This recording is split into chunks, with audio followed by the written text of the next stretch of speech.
tulungan niyo po kami. Dapat maramdaman niyo po yung hinaing namin.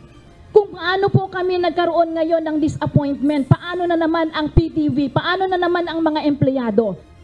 Nanawagan ang mga empleyado ng government station na PTV kay Pangulong Ferdinand Marcos Jr.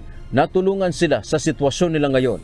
Sa press conference kanina ng PTV Employees Association o PITEA, sinabi ng isa sa board of directors ng grupo na si Irene Borja, nasa 3 dekada na sa istasyon, nais nilang ibalik sa pwesto ang dating general manager na si Ana Puod. Tinanggal umano ito sa pwesto sa hindi nila malamang kadahilanan. Dagdag pa ng mga ito, maayos naman ang pamamalakad ni Puod at marami itong nagawang maganda para sa istasyon mula nang maitalaga noong June 2023.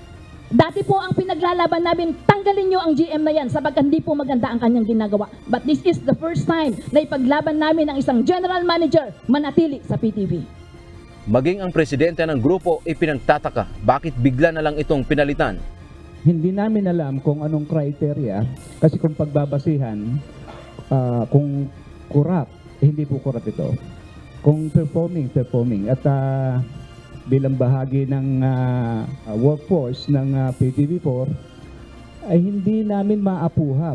Dahil kung gusto yung pagbabago, nakikita natin ngayon yung pag-angat ng istasyon. Nangangamba kasi sila na papaano na lang ang pangunahin nilang hinahangad na maging regular ang kanilang mga kasamahan na matagal nang nagtatrabaho sa PTV. Ngayong bago na ang general manager nito, inaasahan nila na marami ring pagbabago na mangyayari. Ang mahirap nila posibleng tumagal din ang proseso ng ninanais nilang maging regular na empleyado. Wala po kaming kinikilingan dito. Ang tinitignan po namin, yung mga empleyado na matagal na naghihintay ng pag-asa at pagbabago.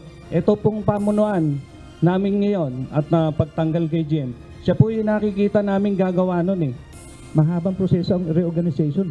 Bago kami nakarating dito, mahaba ang proseso. Kaya ngayon, kung magpapalit, isaalang-alang sana yung kapakanan ng mas nakararaming empleyado, hindi lang dito sa main office, pati po sa mga probinsya. Ayon sa mga empleyado, sumulat na sila kay First Lady Liza Araneta Marcos na sa paniniwala nilang makatutulong sa kanila.